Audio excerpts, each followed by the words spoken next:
Welcome to the Mike Abadir Show. You'll want to sit tight this hour as host Mike Abadir and co-host Gino Bacola talk to the experts, celebrities, and figures from the worlds of sports and business of sports. We cover the NFL, baseball, basketball, soccer, and horse racing, so we have all of the bases covered.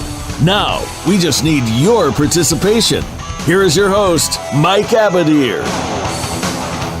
Welcome, everyone. It is Thursday, April 19th, 2018. This is going to be our first of a two-part series covering the NFL draft. The draft starts exactly 1 week from today. It's a 3-day long process. There's a lot to talk about. We're going to bring you guys a lot of action-packed information, some debates between Gino, myself, and the guests, educate everybody a little bit more detailed about some of the late round prospects that might be gems and the process from their mindset as to, what it is like going through the process. So what is it about the draft that intrigues you, Gino? Well, it's just how really both the NFL and the NBA, there's no off seasons anymore. That's what's amazing. They're basically year-round sports with all the news and all the buzz. And in this year in particular, it seemed like there was so much going on in free agency with the NFL. So many moves, a lot of big-name moves, which you don't generally see in the NFL. So that's what's fun. And how the NFL draft it's so much different than, when you watch like the NBA draft, because the NFL draft is a real process. It's a real grind. And honestly, this is where you make up your team. In the draft. This is where you're going to get your interior linemen, your defensive linemen. This is where you're going to get a lot of maybe not necessarily your starters, but your second stringers and your guys that are filling in for injury. This is where you build your team through the draft. So it's unbelievable. And the one thing that it's overwhelming, I'm sure, for someone like you who's right in the middle of it doing all the work, because when you just start analyzing and you start breaking down the mocks, you start looking at like NFL Draft Bible and how they grade the players and all of the analysis they have. It's really incredible how much information is out there now, even just compared to 15 or 20 years ago, Yeah, without a doubt. And let me say this, it's not an exaggeration to say that the course of history for these franchises will likely be altered, right? Especially for the teams that I think mortgage their future, maybe even trading picks to move up in the draft to select a quarterback. I mean, those are major, major decisions, and they could set you back 3 to 5 years very easily if you pick wrong, especially for the quarterback. And look at the last couple of years. Look at how, and it's been this way now with running backs. It's trending that way. But look at the youth and how immediately in football, I think it's even more so than we've seen. And it's kind of a tough comparison because in the NBA right now we're seeing some incredible rookies, but we generally don't see rookies come in like that. And in the NFL, maybe in the quarterback spot, they need a year or two. But, man, we had some running backs come in right away last year with Hunt and Fournette, some absolute studs come in and just be able to produce right away, immediately. Wide receivers, sometimes they take a little bit more. But in the trenches, man, you get a lot of those linemen, the backers, the cornerbacks. Look at a team like New Orleans last year. And look at what they did in the draft alone and how much they improved their team just with like 3 big solid draft selections. Look at a team like, what the Rams have done in the last couple of years, moving pieces around. They got their franchise quarterback now. 2 years ago, nobody knew if Goff was a franchise quarterback, and now he looks like he is one. You saw Wentz was excellent in just a couple of years. So we were seeing a lot of these young guys now within year 1 or year 2 immediately impacting these football teams. So that's what's it's always a little different in the NFL than in the other sports, because generally there's a year or two, you need some process. But more than we talk about it, Mike, I think it is kind of trending overall in sports now. We're seeing more of a youth movement in baseball, and these rookies are dominating the playoffs right now in the NBA. So they're kind of starting to get what we see in the NFL, where you come in immediately and you produce and you help that team win. I completely agree on the positions that you mentioned. Wide receivers, it takes a little bit longer. In my experience, I think that running backs and pass rush specialists, D linemen, maybe outside linebackers. They got the least amount of hits on them, right? That's probably what it is too. Yeah, and I think that the learning curve and things of that nature, it's much easier of a transition. I mean, it's always going to be difficult, but you'll see the most success. You'll see a rookie come in and have 7, 8 sacks. That's not uncommon, or a running back to get 1,000 yards. So to me, I think those are the two positions where you're going to see the most impact in year number one. One of those guys that we're hoping has a major impact early on in the process here, maybe develop over the first year or two, but I'm very high on him. He's a client of mine. Ben Sorensen is a Sac State All-American. He led the Big Sky in sacks, was 10th in the nation in sacks, and we'd like to welcome him on the show, talk a little draft. Ben, good morning. How are you, my friend? Hey, Ben. I'm great. Thanks for having me, gentlemen. How you guys doing? We're doing great, and I'm sure there's a lot of excitement. I know on your end, you're very, very high energy, enthusiastic type of guy. Why don't you just tell us kind of where your mind is at right now, 1 week from the draft starting? Now, obviously, for everyone out there, Ben Sorensen, he probably projects as a late rounder / undrafted free agent type. And so for Ben and myself, we're going to be doing most of our work on day 3 of the draft, which is going to be Saturday. First round is going to be conducted on Thursday. So by the time we get to Saturday, that's when we're going to be doing all our work. But where is your mindset at right now? You know, a week to 9 days away. Well, right now, yeah, I'm really just trying to just enjoy this entire process as much as possible. You know, because a lot of people, they don't get this opportunity to be in the position that I'm in right now. So I'm just trying to just take it all in, you know, and just experience it and just go with it and just, just never, just take it for what it is. Yeah, absolutely. Because, look, you only go through this one time in your life, and it goes by so fast. It's like a blur. I've seen it time and time again. And by the time somebody ends their career, they're like, wow, it just feels like yesterday that I was going through the testing process and things of that nature. And Gino and I were just talking about testing and about some of the things that you have to incorporate for your success. And I know that Gino was coming at it from a different perspective because I'm in the trenches, I'm in the business on the agent side, but Gino's perspective is a little bit unique. And so when we were talking about it, I was like, yeah, you've given me some things to think about it because he sees it from a different way, right, Gino? Oh yeah. So, question for you, like right now, are between the combine and now, are there a lot of things that you're focusing on just for the combine, and then once that's done, now your focus shifts more into the training that you've been doing, through college and through most of your life? Is something like that?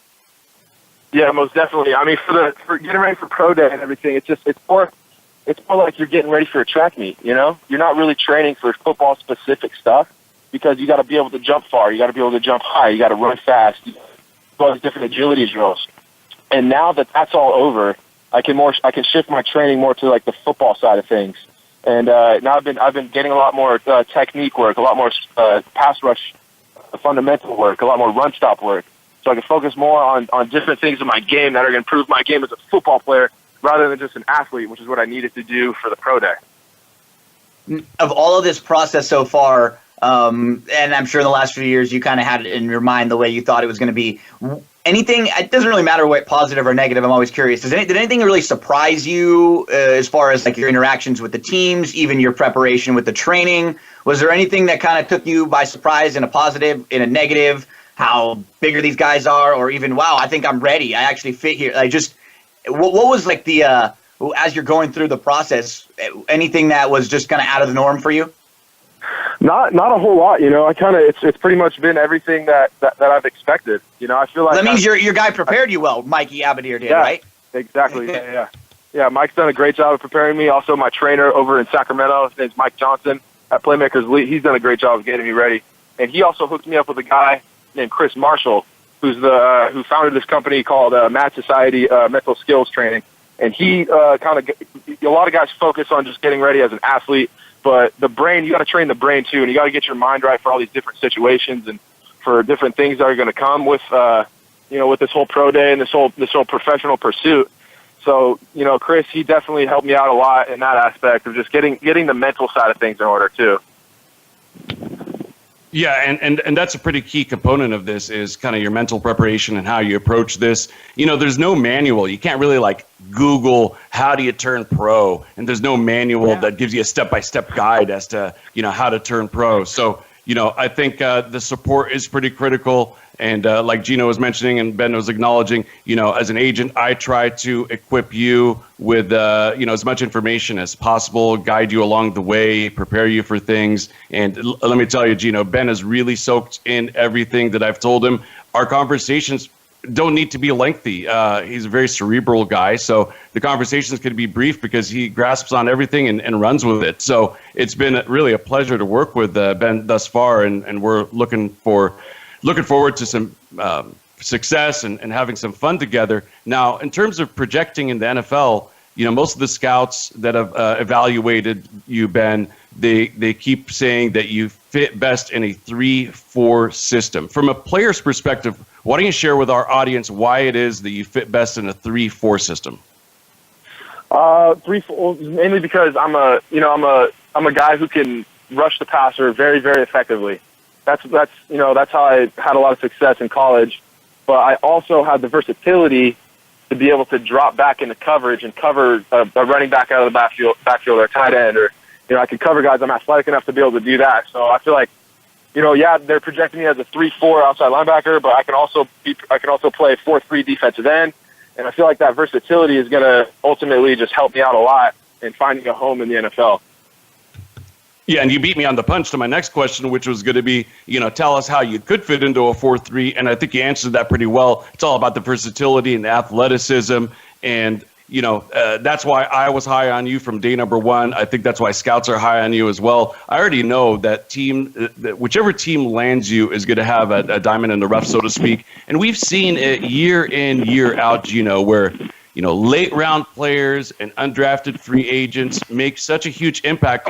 They probably are what makes the difference between a team going to the Super Bowl and not. And we've seen that over the years play itself out more and more and more, G.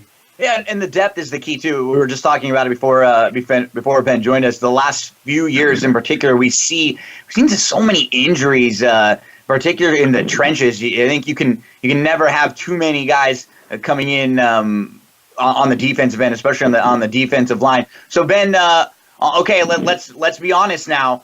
Honest question.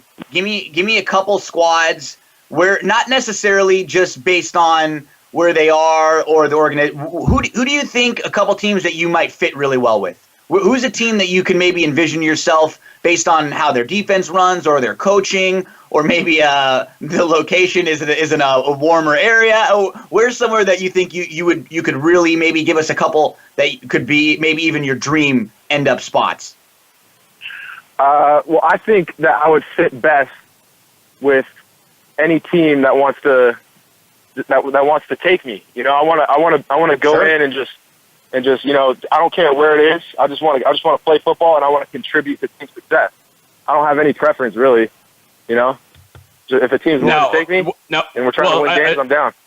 Yeah, and just to kind of expand on Gino's question, or to piggyback off of it, was there a team when you were a kid, let's just say, where you kind of, when you dreamt of playing at the next level? It's a better way to frame it, yeah. Yeah, I mean, did you envision yourself, being a Raider or a 49er since, you're a California guy, or did it really even matter to you as a kid? Well, yeah, I mean, I've always, dreamt of myself playing professional football. I've always had that dream as a child growing up. I think every kid who plays that game ultimately has that goal. But I've never really looked at it that way. I've never really looked at like, I want to be like a Raider. I want to be a Niner when I grow up. I just wanted to be an NFL football player. Ultimately, that's what it comes down to. I just want to be a successful football player in the NFL. Now, did you guys hear that? The NFL nation that's listening.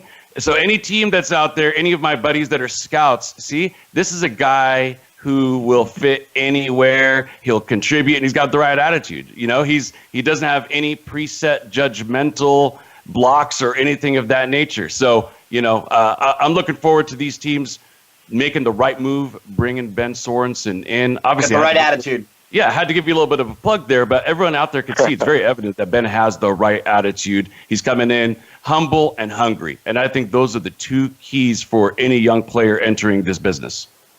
Now, I'm sure a lot of people out there want to know, where are you going to be on that draft Saturday? What are you going to be doing? Are you going to be with family and friends? Do you want to be by yourself? Are you going to be playing video games, or are you going to be in front of the TV set on the NFL Network? What is it that you plan to do on the following Saturday, Ben? I'm most likely gonna head back down to Clovis and just spend it with my family. You know, just be with the people who matter the most to me, who have supported me all throughout my entire journey, and just be with them because they've stuck it out with me throughout the entire thing. And those are the people that I want to spend the day with. Now, for those who don't know, Clovis is in the Central Valley of California. Closest, big city, if you will, is Fresno, known for agriculture, hot summers. Fresno State is kind of the everybody loves Fresno State down in that region. I'm from a little bit north of Ben in Modesto. Maybe hour and a half, 40 minutes away.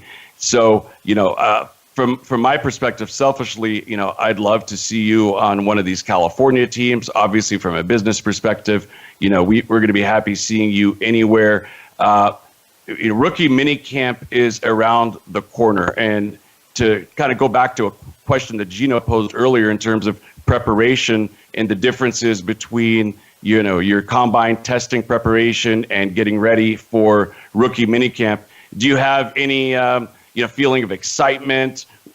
Just the fact that, in a couple of Thursdays, you're going to be donning a NFL helmet and playing alongside first rounders, third rounders, undrafted free agents. The playing field is level at that point, which is kind of the neat thing.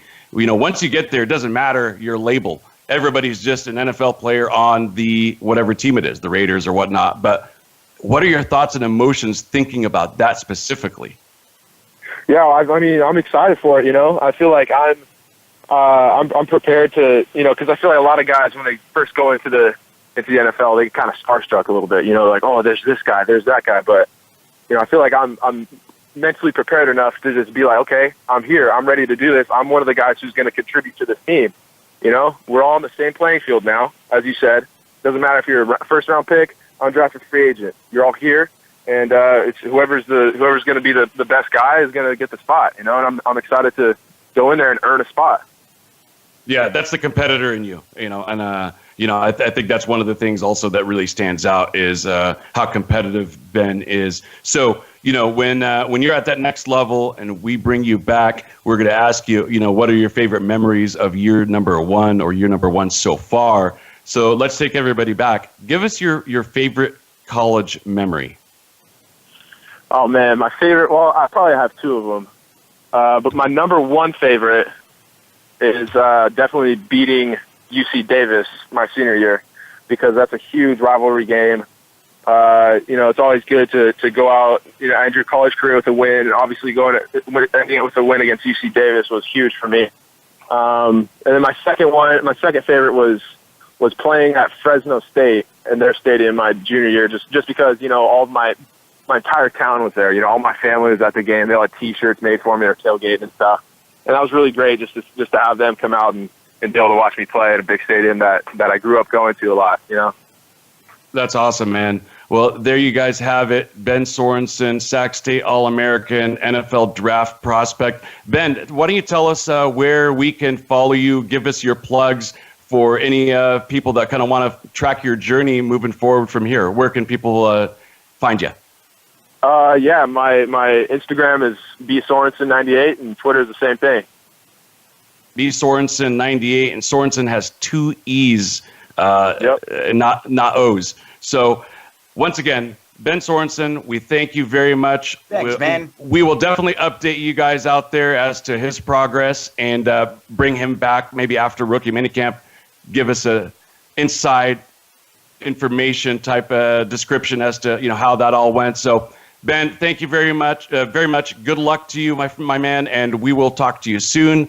Everybody out there, hang tight. We're going to take our first commercial break, and we will be back in a jiffy.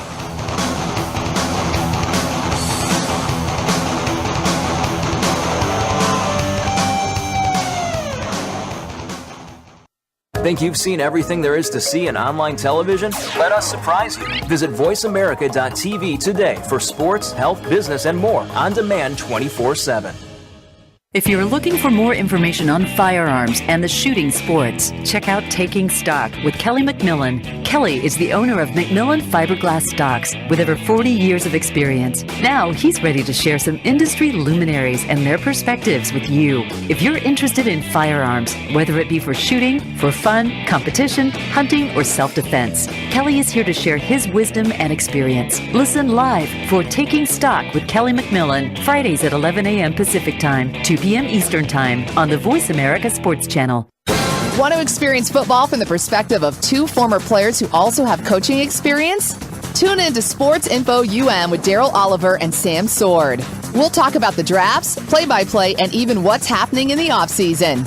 Daryl and Sam have the connections and the knowledge to bring you the inside stories of the game's past, present, and future. We'll cover the camps, on and off field, and everything else, football and beyond. Sports Info UM is heard Mondays at 8 p.m. Eastern, 5 p.m. Pacific on the Voice America Sports Channel. Your internet flagship station for sports, Voice America Sports.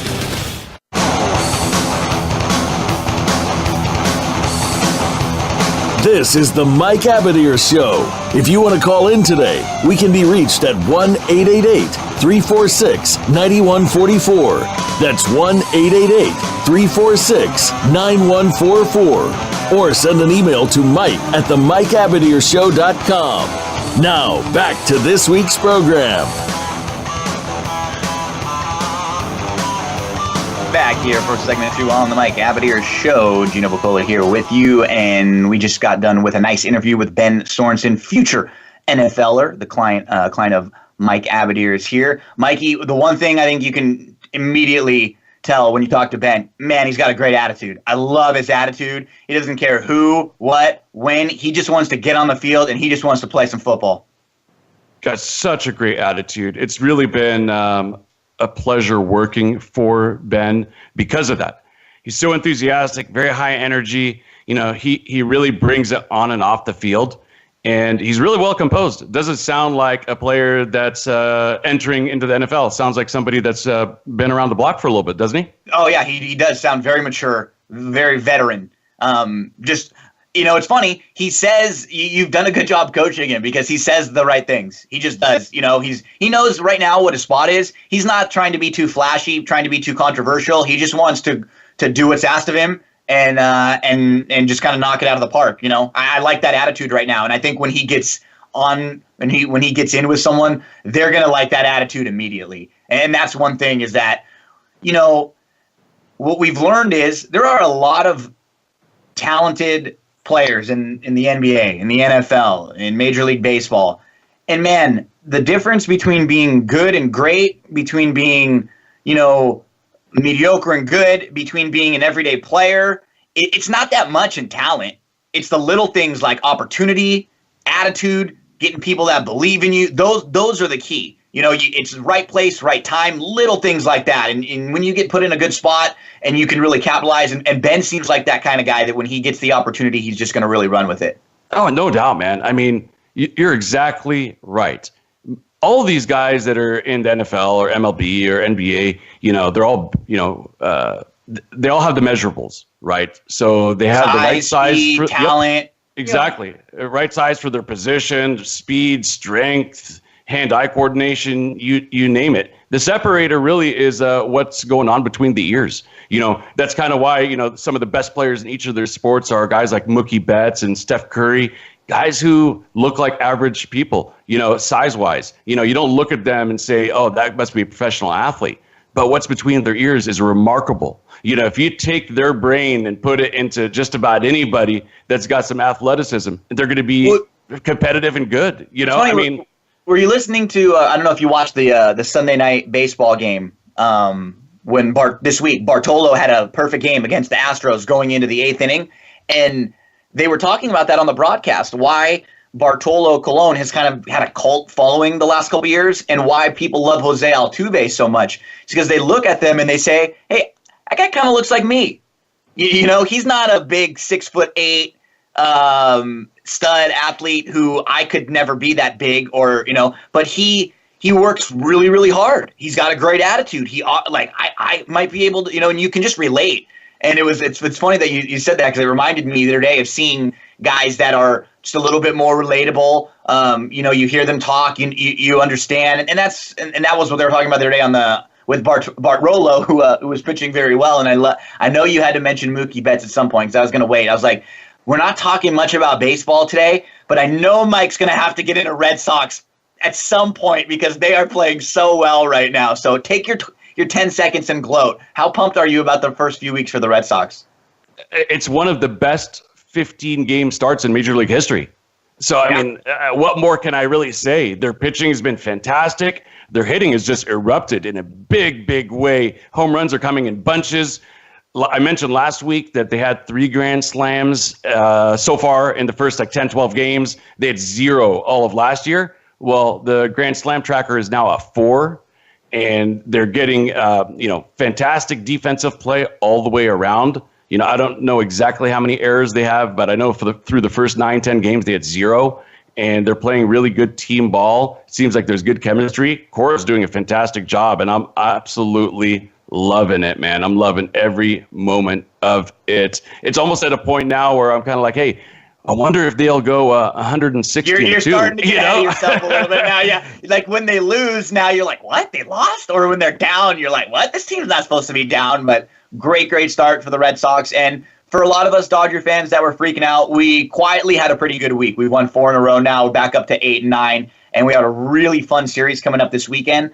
With the injury to Rich Hill, it's going to change the pitching around. So on Friday night at Dodger Stadium, we're going to get Kershaw versus Scherzer. What a game. Probably the 2 best pitchers in all of baseball right now. And we're going to see them lock up this weekend. So that's going to be a really, really fun game. I think they are. I mean, if I had to take one lefty, it's obvious who I would take. And I think Scherzer is the best power pitcher, best right-handed pitcher in the game.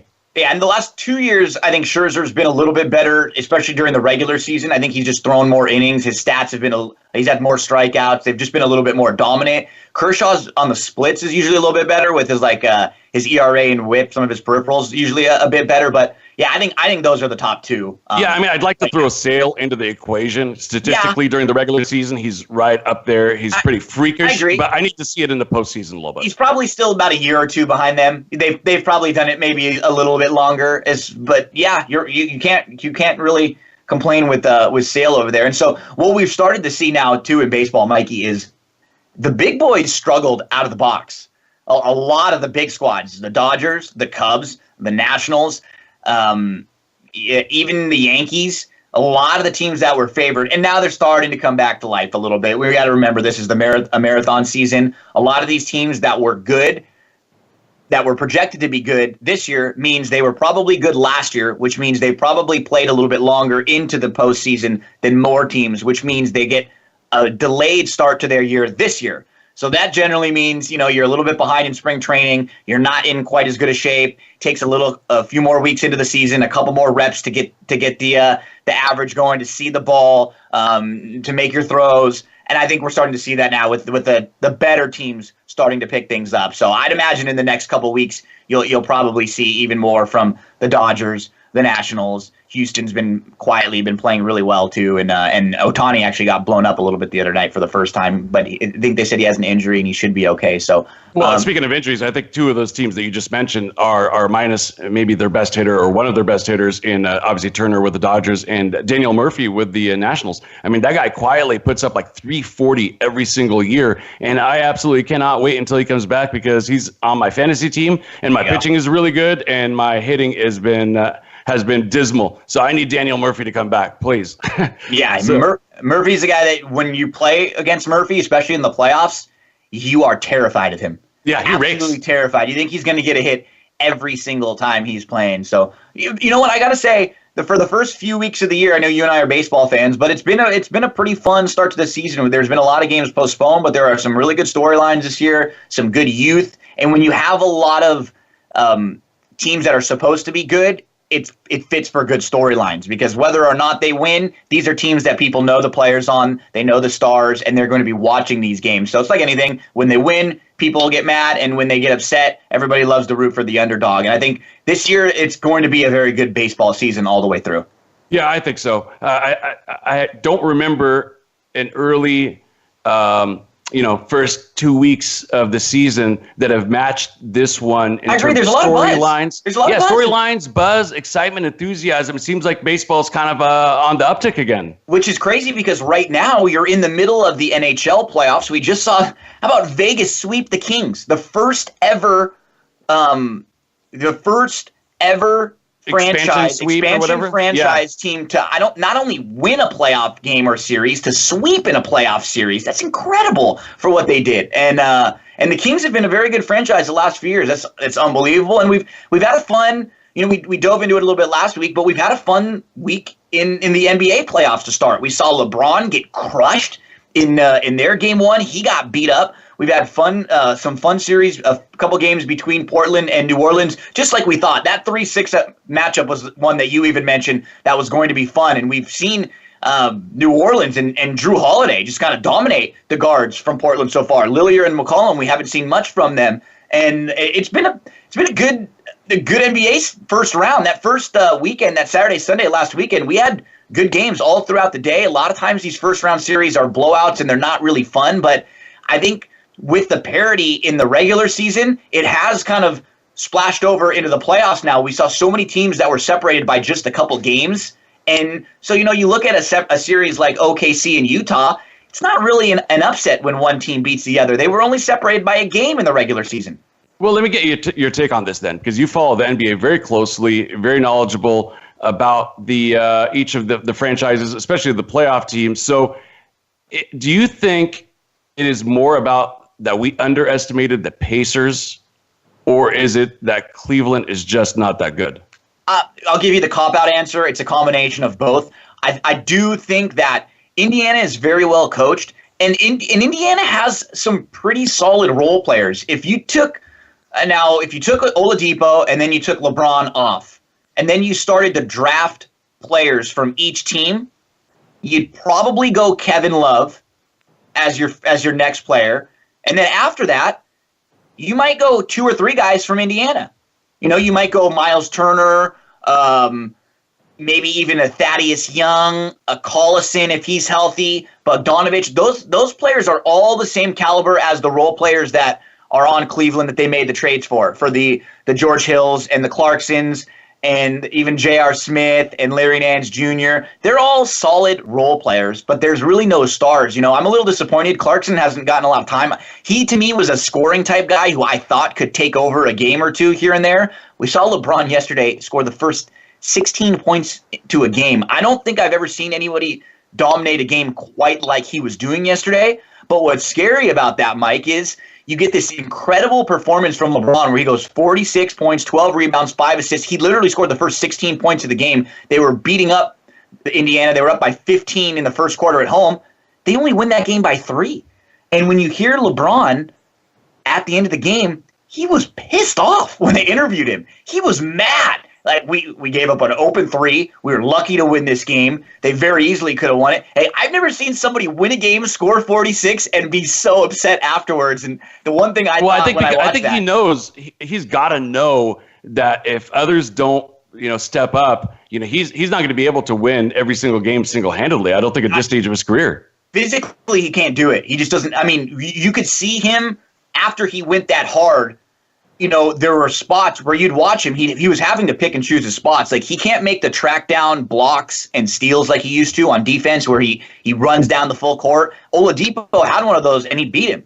And he got the dunk. And so you look at the team. You got a little bit from Kevin Love, who they don't know what's his deal injury wise. He had a thumb issue. They're going to work on him. And after that, I mean, look at the contributions you're getting from the rest of the team. I know it's a little difficult last night when LeBron scores 46, but George Hill, 2 for 3, 6 points. J.R. Smith, 2 for 5, 5 points. Larry Nance took 1 shot, 2 points. Jeff Green, 1 for 3, 2 points. Calderon, 5 points. Clarkson, 2 points. Hood, 5 points. I mean, you need one. You don't need all of them, but you need one of those guys to step up with a 15 to 20-point game.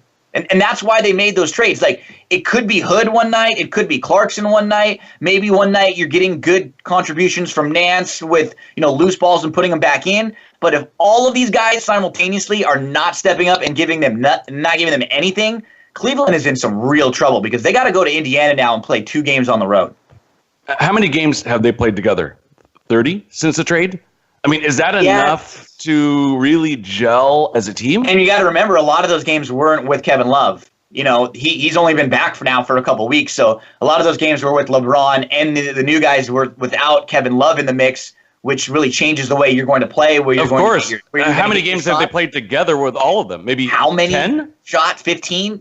Not a ton. And it's noticeable on the court. It's noticeable. It's noticeable when things start to slow down, right? Because the beginning of the game, you can come out, everyone's fired up, LeBron's going crazy, but then when the end of the first quarter and you start the second quarter, you got to make a couple subs, things start to slow down a little bit. LeBron needs 2 or 3 minutes. Who's going to step up and help him? And that's the problem. You got to just be able to get this guy a couple minutes. He played 40 again last night. Yeah. He's. You're absolutely right. You're absolutely right. And to me, I think that's going to make or break the East, right? I mean, can they get it together or not? Otherwise, we're going to see one of your upsets that you called out from last week, And interesting game tonight is Philly-Miami. They're saying right now that Joel Embiid is still doubtful for the game. So now if you're talking about, you're playing in Miami now, it's that series is tied 1-1.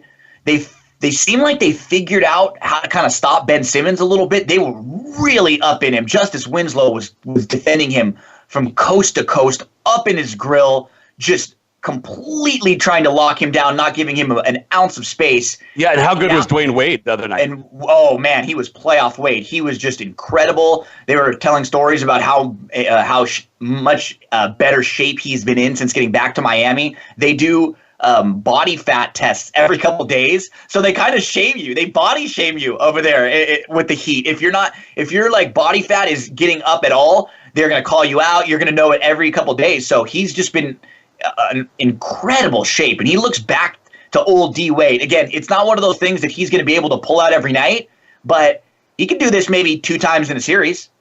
Oh, I think so. And I'm going to stick with my prediction.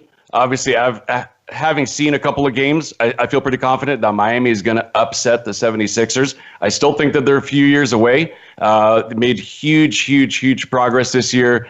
Trust the process and all that good stuff. But, NBA teams, we've seen it time and time again that good young teams, they need some playoff experience. They don't immediately make the jump to the finals. Very rare that you see that. Even with the Warriors, you had to be a little bit battle tested. They got beat by the Clippers that year, right? Yep. So, you have to, kind of take your lumps and get that experience under the belt before you could move on and get to the finals. Maybe even lose a finals before you win one, depending on who you line up against. But they're going to be a really, really fun team to watch. I think that the Celtics and the Sixers, their fan bases have a lot to be excited about. I think that's going to be a revival of what was a great old rivalry in the NBA, and we may see it play out for the next 5 to 10 years. So should be a lot of fun. Now, real quickly, Gino, we were anticipating Rick Saratella from the NFL Draft Bible to join us. I know he's got so many obligations tied up, trying to wrap up another interview. May or may not be able to get him in. But real quickly, a minute before the break, give me your top 5 NFL draft prospects that are quarterbacks. So right now, the hot guy climbing the ranks, it looks like Allen. Like everybody's starting to talk about Allen now, and Allen is possibly the number 1 pick. So the names are Allen, Darnold, Rosen, Mayfield, and you're hearing probably Lamar Jackson. Mason Rudolph and Jackson. I guess it's going to be one of those two. It's looking like Rudolph in some of the mocks that I'm looking at. It's kind of mid-first round. I'll say of all of them, I'm probably the lowest. I'm probably the lowest on Lamar. Okay. I got to see it first. I've seen too many really good, really athletic quarterbacks who can run and who can move, who come in and they get hit and they can't run, but when they can't run, they prove that they're not necessarily just a drop back passer. I think there's so many of these type of players that have to be able to do both to succeed. So I want Lamar Jackson to prove it to me. To be completely honest, you probably wouldn't be surprised hearing this from a Trojan guy. I think I'm the highest on Rosen. And I'm high on Sam too, Darnold. I do think Darnold's going to be very good. I think Darnold will probably be the best in 5 years. But I think if you're looking for somebody right now who might be the most ready to just step in and play, I think that's Josh Rosen. He is a really good quarterback. And you know what? He's smart.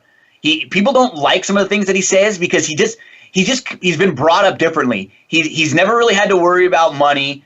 He's a wealthy guy. His family's wealthy. He just says what's on his mind. But he's very cerebral. If you look into some of his quotes or you ever get a chance to hear him talk, listen to him because the guy is very, very smart. And I think he's going to be a really good quarterback in the pros. So I'm the highest on the Pac-12 guys. I would slightly put Rosen ahead of Darnold. But I do think Sam is a gamer, in my opinion. I think Sam and Josh are a little different in that Josh is more sexy. When you look at him, he looks like what a quarterback's supposed to be. He throws like how a quarterback's supposed to throw. He can make all those throws. Sam's the kind of guy who, in the huddle, when it's 4th and 2 and you need a play, he'll make that play and he'll kind of inspire everyone around him to get up. So I think they're a little bit different, but they're both going to be very, very good. I have them as my top 2. Since we're up against the break, I'll leave you with a bold prediction. And by the way, I agree. Rosen on film shows up more than any other of the draft prospects. That's without a doubt. And based on my conversations with scouts and insiders, that is clear cut. My concern with him is, that he's a little bit injury prone. But let me leave you with this prediction, and then we'll take our next break here. 20 is the number, 20%. So from the 5 big guys that everybody's talking about, 20%, which means one guy will succeed, 4 will fail. Who that's going to be, I don't know, because I am not very good at predicting in this game. And guess what? Neither is the NFL. No. Because how many they miss on? Because they're going to miss on that exact ratio that I just said. So there's going to be 4 teams that are going to be wrong. They're going to use high draft selections to take one of these guys, and one team is going to be right. Who that's going to be, I don't know. But here's what I'll tell you. Oftentimes, it is the one that surprises you the most that comes through. It's easy for us right now to look back and say, oh, Carson Wentz. But look at the school he came from, the conference he came from. I think there was a lot of doubt. There were a lot of guys that had higher grades. He turned out to be probably the best of the bunch. Same thing is going to happen this time around. 20%. Remember that number. We're late for the break, so let's take it, and then we'll be back with our March Madness contest winner, Dave Foster. So stay tight. We'll be back in a few short moments.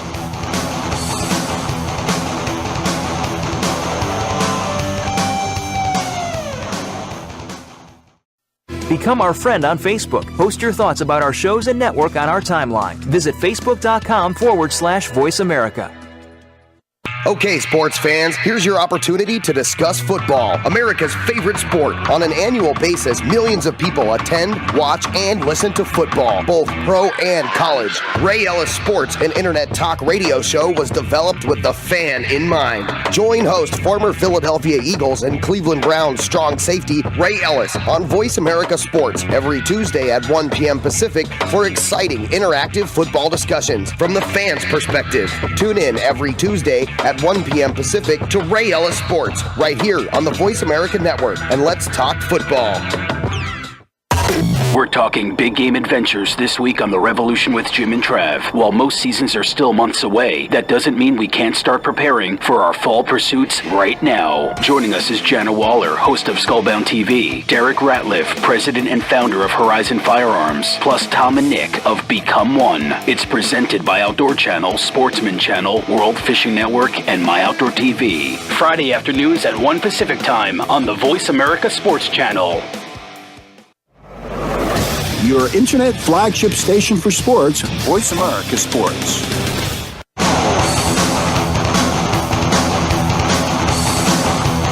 This is the Mike Abadir Show. If you want to call in today, we can be reached at 1-888-346-9144. That's 1-888-346-9144. Or send an email to mike@themikeabadirshow.com. Now, back to this week's program. We had 2 NCAA tournament bracket contests this year for the Mike Abadir Show. We did the first one, and then almost everybody got knocked out with a lot of their Final Four teams in the first weekend, so we decided to do a second chance tourney. But One person who didn't need the second chance tourney was Beth Foster. Beth Foster was the winner of our Yahoo Sports Tournament Challenge. So a big congrats to Beth. She's going to win a couple $100 gift card, and she got to have the opportunity to come on the show with us and host a segment. But Mike, Beth, when I talked to her, she said, Gino, I got to be honest, I want to pass this off to my husband, Dave. He's a fan of the show, and he would much rather come on and talk with you than I would. I'm a little nervous, so I'm going to see if it's okay if Dave can come on. So I know Dave, he's a big horse racing fan. Dave's been following and listening to our show for a while. I used to interact with Dave when I was back at TVG. So he is on for our segment today. So Dave, congrats to Beth and congrats to you, and welcome to the Mike Abadir Show. What's up, Dave? Hey, Mike. Hey, Gino. Thanks a lot for having me on today, guys. So tell us a little bit about yourself, Dave. Tell us about you and Beth. Where are you guys located? What kind of sports and stuff are you into? What do you do for a living? Give us a little overview of you guys. Well, we live in Lansing, Michigan. We're big sports fans. College basketball. I really like college hockey. Huge horse racing fans. If you know if you talk to any of our friends, you'd know that that's like number one on the list. So. That's a big thing. As for my personal life, besides being a handicapper, I work for the Bureau of Elections for the state of Michigan. So we handle all the elections here in the state. Wow. Now, is that, I got to ask you, that's like local and state level elections, but would that include any federal stuff, any of the Senate races or presidential elections, or is that conducted by a different group then? Nope, top to bottom. Wow. We oversee all of that. Very big man over there. Big man in Michigan. Love it. So now I got to ask really quickly here, Michigan or Michigan State? Michigan State, no doubt. Nice. Go green. Nice. So how did you get into horse racing? It's always a great question to ask, and generally it's a family thing, but what got you into it? Well, I'll tell you where it started. My grandfather, he liked greyhound racing, so that's what got me started in the racing circle, and then I kind of expanded out into horse racing, and I still enjoy both. Just, one is clearly on TV more often, things like that. There's the ability to watch more races as far as horse racing. So, is there still greyhound racing in the state of Michigan, by the way? We're down to one track now. It's unfortunate. There's harness racing here still. The last thoroughbred track actually just closed, I don't know, about a week or two ago. Yeah. I saw that. Very sad. So, you play the races a good amount. Let's talk about your handicapping and stuff. We were just talking about this on the break before we came onto the show. What stuff when you look at a race and when you want to bet a race? What stuff are you looking at? What's your preparation like? Well, it starts with the program. Obviously, you want to see what you have on paper. From there, it goes back to watching replays, checking out what the horse had the last race or two. I really want to see improving figures, improving buyer figures. Was there any conflicts in the race? Did they get stuck behind a wall of horses? What was the speed coming out of the gate? Was this horse wearing itself out right out at the start? Is it looking to make a huge comeback? Do you have a closer? Those type of things. So it's analyzing the whole race from top to bottom and seeing where you stand. As far as a wagering perspective, how do you play? Are you more of a win wager? Do you play pick fours and pick fives, exact the trifectas, maybe a little bit of everything? Where does your bankroll kind of focus in on? It's usually on the top two. It's win place or exactas. I'll go into the trifectas or superfectas if I think I got a clear winner, because I can expand underneath and maybe pick up some higher priced horses and get a better payout. Well, one of the days to get the best payouts when we're playing some of those exactas and tries and supers is the Kentucky Derby, which is just a couple weeks out now. Pretty crazy that we're getting this close to the Derby already. And we know the field is now set. There's always going to be maybe one or two defections in the next couple weeks. Unfortunately, someone will get hurt training, or some of the owners and trainers will decide maybe they don't want to run here. They want to run in the Preakness instead, or maybe they want to cut back. But we have the field set from 1 through 20 right now. We know Combatant is currently number 20 on the points list, and we know that the number 1 horse is the undefeated Magnum Moon.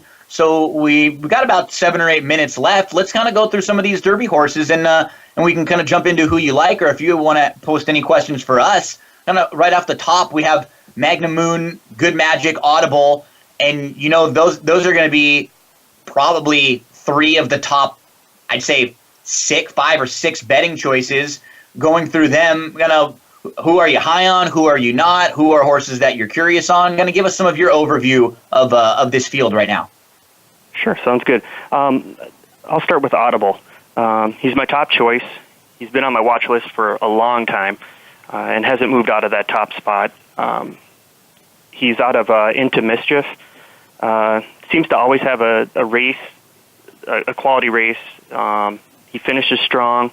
4 for 5 lifetime, including victories in the Holy Bull and Florida Derby. He's not pace dependent, which I really like. Makes him more versatile when he's out in the field, especially in the Derby. I think that's an important characteristic. The other horse that I really like as well is Justify. Undefeated colt out of Scat Daddy. He's really taken it to Bolt d'Oro twice now. Money Mike Smith on the mound. He's currently peaking and real talented, in my opinion. And he's moved way up my list from 20 earlier in the year all the way up to number 2 right now. He's freaky good. And I love what you mentioned about Audible, because that's a good point, I think, for a lot of the listeners that are going to play the Kentucky Derby. In particular, in the last 5 years, almost everyone that's won the Derby has had the same trip. And isn't that kind of the trip that Audible projects to have? Like that California Chrome, always dreaming, where you're not on the lead, but you're just right off of it. You have that tactical speed. You're kind of push-button horse where you can go whenever. I wasn't as high on Audible immediately after the Florida Derby, but the more and more I've seen everybody and the more and more I've watched the rest of the field, I think you're right, Dave. He feels like a horse that, don't you think he's just going to get a perfect trip? I think so. I think he'll be sitting in that 4 or 5 slot there, as they get around that first turn, and he'll be in real good shape to close on some of the leaders. There's going to be some early speed in there, with Promises Fulfilled, and I don't know who else will be up front challenging. Maybe Quit, Flame Away, but he's going, yeah. Promises Fulfilled, they're definitely going. And it's going to be hot. It's going to be a hot pace up there.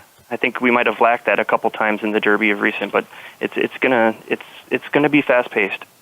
Now, I always have to point this out, and Gina knows that for some reason I'm kind of fascinated by this, but your top 2 in Audible and Justify both have ownership groups involving the China Horse Club as well as Windstar Farms. With Audible, here's a question that I'll pose to both of you guys. It's not a trivia question because I don't know the answer to it. Maybe you guys do. So Audible is a New York bred. When is the last time that a New York bred won the Kentucky Derby? Do either of you guys know? Was it Funny Side? Yeah, I think it was Funny Side. That was what, 07, somewhere around there? Yeah, I'll check on that, but I'm pretty sure. But no, that's a great point. No, you're right. It's a good find with Audible, and he will. For me, Dave, I'm with you, because when you handicap the Derby, you handicap it a little bit different than the other races, but you don't want to go too overboard in doing everything different, because it is just one more race. But I think the point that I look for really is the trip. You don't want a horse that's necessarily going to need the lead and get burned up, but you don't want a horse that you're going to be saying, okay, well, I know this horse is going to be 15 lengths out of it right off the bat. I feel like it's just so nice to have a horse that you go, you know what, whatever the race kind of shapes up, I think this horse is going to be in a good spot. I'm going to ask a question now, too. What do you guys think about Mendelssohn? I'm a little bit confused on my handicapping as far as that's concerned, so I've been entertaining, other people's thoughts on how he's going to perform here at the Kentucky Derby. In my opinion, this year, this will be the first time that I have ever used a horse that won the UAE Derby on all of my tickets. Main reason why is I like the fact that Mendelssohn has already been to the U.S. before. He came here last year for the Breeders' Cup, and so he's shipped in. He knows what it's like. He's already done this. I think sometimes for young horses to ship in for the first time, they have to quarantine. They have to deal with everything leading up to the Derby. That's a lot to handle. This horse is an absolute freak. He will be on all of my tickets. He is on my top 3 right now. So I'm not going to let him beat me this year, mainly because I'm not really high on a lot of the there are 2 or 3 horses I like. I like Justify a lot. Audible is probably my 4th or 5th in my top 5. I do think Bolt Yoro is worth giving another shot back, and there might be one or two more once I really dig into the handicapping. But Mendelssohn will be on all of my tickets this year, Dave. I think he's a wild card. And Gino, not just did he come out here, but he won. Yeah. So, I mean, obviously he travels well. I'm with you on that. I think if that was not the case, Dave, I've always kind of sided against any UAE winner until they prove otherwise. But like Gino said, I think that's a very important observation. For me personally, I probably don't use him on a win ticket, but I include him in exactas, pick threes, pick fours. Now, we've got 1 minute left before we got to wrap up here, Dave. So aside from telling you and Beth congratulations, you've already given us your 1-2 selections with Audible and Justify. Tell everybody how they could follow you on social media and see, track your progress with the Derby and Triple Crown races. Yeah, absolutely. I'll be posting stuff about the Triple Crown now, probably for the next couple months. And you can follow me at Pro Foster, so that's PRO Foster. And I post a lot of stuff on there in my daily adventures. Most of it's horse racing related, a little bit of greyhound racing stuff. But you'll be able to follow what's going on, and I'll post any updates that I have on any of my picks and things like that. Awesome. Tell Beth hello and congratulate her again. And next time we'll have you come on. We'll talk some more Derby, and we'll have Beth come on for a minute and say hello. You did a great job, and we look forward to hearing back from you again, Dave. Awesome job, man. Fantastic, Dave. Thank you. You guys have a great day, okay? You too. Have a good one.